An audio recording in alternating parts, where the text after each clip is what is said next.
paano natin makukuha ang ating IMG QR code. Ito lang po ang gagawin natin. Panoorin nyo po. Lamang po natin itong tatlong guhit na sa left side, sa taas. Tapos, i-click po natin itong tools. Nandito po ang IMG Dominate. Click po natin. Click po natin itong Get Started. And login ka lang po. Ulitin po natin pag login. So, sa akin po, nandito na. Automatic na siya. So, hanapin lang po natin dito sa baba yung affiliate links. So, dito po tayo sa My IMG Link Bio. So, i-page lang po tayo, no?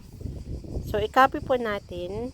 Pagka-copy po natin, pupunta po tayo doon sa ito po, yung nasa taas po. Okay? Po natin ito, nasa taas.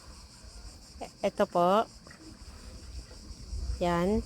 Magki-create po tayo ng QR code generator. I-click po natin yan. Scroll down lang po. May nakalagay po dito na add new QR code. So, i-click po natin yan. Ilagay po natin ngayon. I-paste po natin.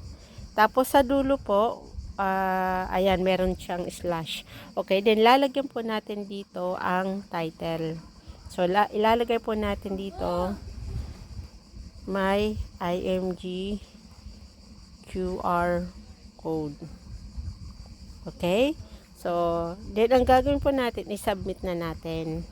Lagay na po dito ang iyong QR code. So, ang titignan mo po, yung pinakadulo.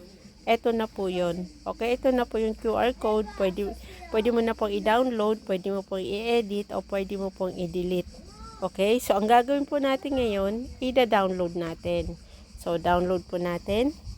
Then, pwede mo na pong screenshot. Tapos, i-crop mo na lang po or i-send mo na po sa iyong kaibigan mo po or kung ano man activities mo na hindi na kailangang ilagay ang link, pwede na po itong QR code. Okay?